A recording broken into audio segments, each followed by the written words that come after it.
જય શ્રી કૃષ્ણ, રાધે રાધે મિત્રો. તમારું સ્વાગત છે અમારી ચેનલ ધર્મ વાસ્તુમાં.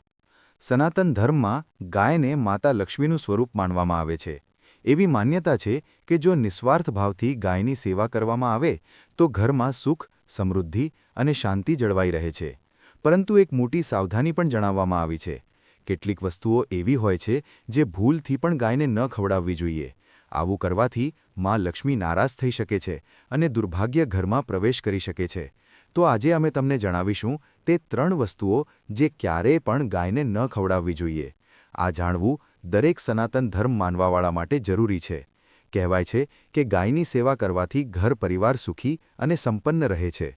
જેમના ઘરમાં ગાયની સેવા નિસ્વાર્થ ભાવથી થાય છે તે ઘરમાં લક્ષ્મીજીની કૃપા હંમેશા બની રહે છે અને જે ઘરમાં ગાયની સેવા નથી થતી ત્યાં અચાનક કોઈપણ પ્રકારની વિઘ્ન બાધાઓ આવતી રહે છે. જો કે કેટલાક લોકો શહેરોમાં પણ રહે છે, મહાનગરોમાં રહે છે, તો ત્યાં ગાય પાળવી શક્ય જ નથી. પરંતુ ગાયને ત્યાં રોટલી જરૂર ખવડાવવામાં આવે છે. પરંતુ ઘણીવાર ગાયને ખવડાવવામાં કેટલીક ભૂલ થઈ જાય છે. તો કઈ તે 3 વસ્તુઓ છે જે ગાયને ન ખવડાવવી જોઈએ? આજે અમે આ વિડીયોમાં તમારી સાથે શેર કરીશું. પરંતુ મિત્રો, તે પહેલાં તમને રિક્વેસ્ટ કરીએ છીએ કે વિડીયોને લાઇક જરૂર કરજો, દોસ્તોને શેર કરી દેજો અને જો તમે હજી સુધી ચેનલને સબસ્ક્રાઇબ નથી કરી તો ધર્મ વાસ્તુ ચેનલને સબસ્ક્રાઇબ કરીને બેલ આઇકન જરૂર દબાવો. દોસ્તો, ગાયની અંદર બધા દેવી દેવતાઓનો નિવાસ માનવામાં આવે છે. તો તમે સવારે જે પહેલી રોટલી બને છે તે જો ગાયને ખવડાવો છો તો દેવી દેવતાઓનો આશીર્વાદ મળે છે. ગાયને ગુરુ સાથે જોડવામાં આવી છે, એટલે કે ગુરુ ગ્રહ સાથે, બૃહસ્પતિ ગ્રહ સાથે. એટલે ગુરુવારના દિવસે ગાયને રોટલી પર એક ચપટી હળદર નાખીને ખવડાવો તો સુખ, સમૃદ્ધિ, ધન અને ઐશ્વર્ય વધે છે. દુષ્ટ ગ્રહ શાંત થઈ જાય છે. જે લોકો માનસિક રૂપે પરેશાન છે તે ગાયને રોટલી પર થોડો ગોળ રાખીને ખવડાવે તો સકારાત્મક ઊર્જા આવે છે, ટેન્શન ખત્મ થાય છે, સ્વાસ્થ્ય સારું રહે છે. અને જો તમને લાગે છે કે તમારા બધા ગ્રહ ખરાબ છે તો એવામાં ગાયને પહેલી રોટલી ખવડાવો. બધા ગ્રહ ધીરે ધીરે શુભ થઈ જશે. ક્યારેક જીવનમાં લાંબા સમયથી કોઈ શુભ મંગલ કાર્ય નથી થઈ રહ્યા હોતા, ત્યારે એવામાં તમે ગાયને રોટલી ખવડાવો. ગાયના મસ્તકને સ્પર્શ કરીને પોતાની મન્નત કહો, પ્રણામ કરો, પગ સ્પર્શ કરો તો તમારી મન્નત જરૂર પૂરી થશે. તો આ હતું ગાયને તમે શું ખવડાવો તેના વિશે. પરંતુ ગાયને શું નથી ખવડાવવું જોઈએ, હવે આપણે તે જાણીએ. ગાયને રોટલી તો દરેક કોઈ ખવડાવે છે. હવે આ રોટલી વાસી બિલકુલ પણ ન હોવી જોઈએ. એટલે કે એક દિવસ પહેલાંની જે રોટલી બનેલી હોય છે અને તમે બીજા દિવસે સવારે ખવડાવી દો છો તે ન ખવડાવવી જોઈએ. ઘણીવાર તમે રોટલી બનાવી લો છો અને તે દિવસે ગાય મળતી નથી તો રોટલી રાખી રહી જાય છે. પછી તે બીજા દિવસે ગાયને ખવડાવવાથી ગાયનું અપમાન માનવામાં આવે છે. તે રોટલી વાસી કહેવાય છે. એટલે ગાયને એક દિવસ પહેલાંની બચેલી રોટલી ક્યારેય ન ખવડાવવી જોઈએ. સડેલી ગળેલી વસ્તુઓ, ખરાબ વસ્તુઓ ગાયને મત ખવડાવો. એનાથી ઘરમાં પરેશાની આવે છે. જો તમે એવું કરો છો તો પોતાની આદતને બદલો, કારણ કે એનાથી ઘરમાં તકલીફ આવે છે. ગાયને લીલો ચારો તો દરેક કોઈ ખવડાવે છે. લીલો ચારો તમે ખવડાવતી વખતે એક વાતનું ધ્યાન રાખો, ગાયને સૌથી વધારે પીપળાનું પાન લોકો ખવડાવે છે. પણ પીપળાનું પાન તમે જાતે તોડીને મત ખવડાવો.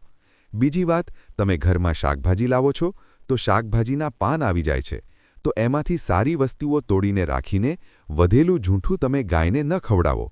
તમે જે આપશો તે ગાય ખાઈ લેશે, પરંતુ થોડીક સારી વસ્તુઓ ભેળવીને ગાયને ખવડાવજો તો વધારે ફાયદો થશે. ગાયને દૂધ નથી પીવડાવવું જોઈએ. તમે દહીં ભાત ખવડાવી શકો છો, પરંતુ દૂધ તાજું હોય કે બચેલું, ભૂલથી પણ ગાયને મત પીવડાવજો. તો 3 વસ્તુઓ ગાયને નથી ખવડાવવાની. એક તો વધેલી ઝૂઠી રોટલી નથી ખવડાવવાની. કોઈ પણ અનાજ બચી જાય તેને બીજા દિવસે ગાયને નથી ખવડાવવાનું. જેમ કે ચોખા બચી જાય છે, રોટલી બચી જાય છે. અને તમે જો ચારો ખવડાવો છો એમને તો સડેલો ગળેલો મત ખવડાવો. અને જો ખવડાવો છો કોઈ વસ્તુ તો તેની સાથે થોડી સારી વસ્તુઓ ભેળવી લો. અને ગાયને દૂધ પણ નથી પીવડાવવાનું. આ વસ્તુઓ બિલકુલ પણ ન ખવડાવો, નહીં તો ઘરમાં ગરીબી આવે છે. માતા લક્ષ્મી તમારા ઘરમાં વાસ કરવાનું છોડી દે છે. 84 લાખ યોનિઓનો સફર કરીને આત્મા અંતિમ યોનિના રૂપમાં ગૌનું રૂપ ધરતી છે. ગાય લાખો યોનિઓનો એ પડાવ છે જ્યાં આત્મા વિશ્રામ કરીને આગળની યાત્રા શરૂ કરે છે. દોસ્તો, ગાયનું કોઈ અપશુકન નથી હોતું. જે ભૂભાગ પર મકાન બનાવવાનું હોય ત્યાં પર જો તમે 15 દિવસ માટે ગાય અને વાછરડું બાંધી દો છો તો તે જગ્યા પવિત્ર થઈ જાય છે. ભૂભાગથી ઘણી બધી આસુરી શક્તિઓનો નાશ થઈ જાય છે, કારણ કે ગાયમાં સકારાત્મક ઊર્જાનો ભંડાર માનવામાં આવે છે. ગાયનો માર્ગ રોકવો. જો તમે ક્યાંય પણ જઈ રહ્યા છો અને ગાય માતા તમારો માર્ગ રોકી દે તો આ ખૂબ જ શુભ માનવામાં આવે છે. ગાય અને વાછરડાનું દર્શન એકસાથે તમને થઈ જાય તો તમારી સફળતાનું પ્રતીક માનવામાં આવે છે. જો તમારા ઘરની આસપાસ ગૌ ફરતી રહે છે તો એનો મતલબ છે કે તમારા ઘરથી ઘણા બધા સંકટ પોતાના આપ જ દૂર થવાના છે અને સમૃદ્ધિપૂર્વક જીવન તમને મળે છે. ગાયની નજીક તમે જો જાઓ છો તો સંક્રામક રોગ, કફ, ખાંસી, શરદી, જુકામ વગેરેને મારી દે છે તો આ ખૂબ જ શુભ સંકેત માનવામાં આવે છે. અને કાળીચિત કાબરી ગાયનું એવું કરવું તો વધારે શુભ માનવામાં આવે છે. પંચગવ્ય જે હોય છે તે ઘણા રોગોમાં લાભદાયક છે. પંચગવ્ય શું થયા? ગાયનું દૂધ, દહીં, ઘી, મૂત્ર અને ગોબર. આ બધાને શરીરની રોગનિરોધક ક્ષમતાને વધારીને રોગોને દૂર કરવાવાળું માનવામાં આવ્યું છે. એવો કોઈ રોગ નથી જેનો ઇલાજ પંચગવ્યથી નથી થઈ શકતો. દોસ્તો, આજના સમયમાં લોકો ગૌમાતાની પૂજા કરવાને બદલે, એમનો સાચો ઉપયોગ કરવાને બદલે એમને કાપીને મારીને ખાવાનું વધારે પસંદ કરે છે. ખરાબ લાગશે કદાચ, પણ આ સત્ય છે.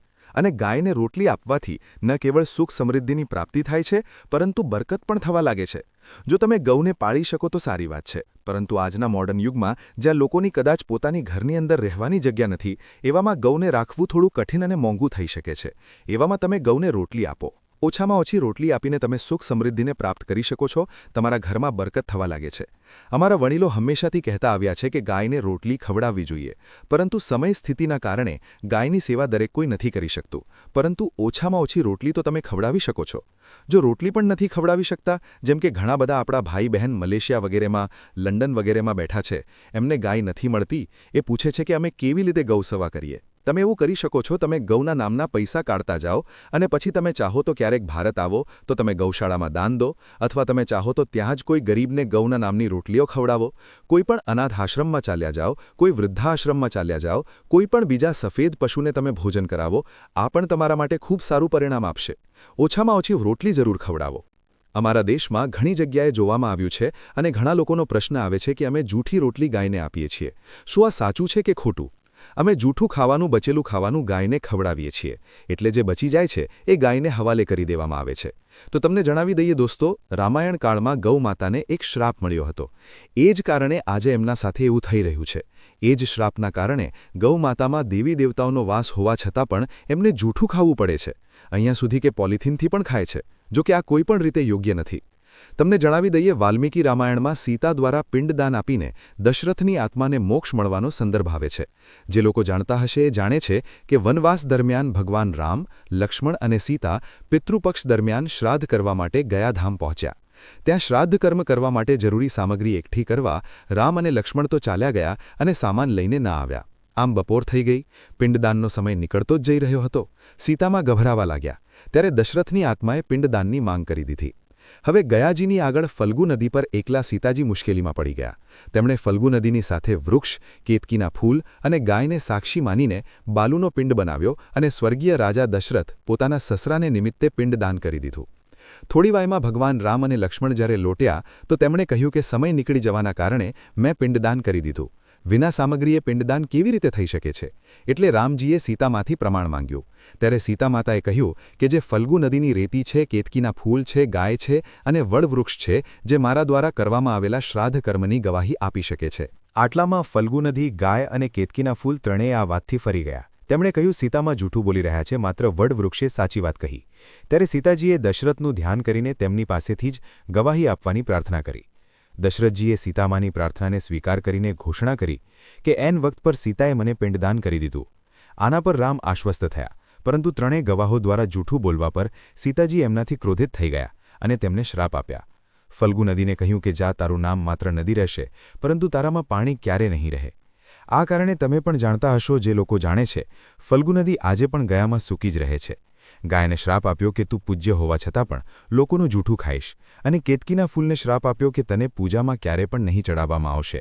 વડવૃક્ષને સીતામાએ આશીર્વાદ આપ્યો કે તેને લાંબી આયુની પ્રાપ્તિ થશે અને બીજાઓને છાયો પ્રદાન કરશે, તથા પતિવ્રતા સ્ત્રી તારું સ્મરણ કરીને પોતાના પતિની દીર્ઘાયુની કામના કરશે.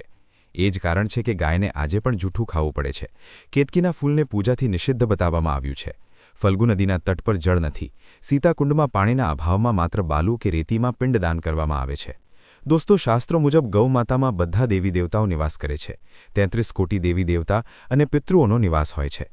જો તમે પણ કોઈ મંદિરમાં નથી જઈ શકતા, પૂજાપાઠ નથી કરતા, ક્યાંય જઈને ગ્રહદોષોનો ઉપાય નથી કરી શકતા, તો તમારે ગાયને એક રોટલી જરૂર ખવડાવવી જોઈએ. હંમેશા કહીએ છીએ, પહેલી રોટલી ગાયની. જો તમે પણ ખવડાવો છો તો દુનિયાના બધા સુખોને પ્રાપ્ત કરી શકો છો. તમે અવારનવાર સાંભળ્યું જ હશે કે રસોડામાં પહેલી રોટલી જે પણ બને એ ગાયને આપી દેવી જોઈએ. દરરોજ ગાયને એક રોટલી આપવાથી તમારા જીવનના બધા દુઃખ દર્દ દૂર થઈ જાય છે.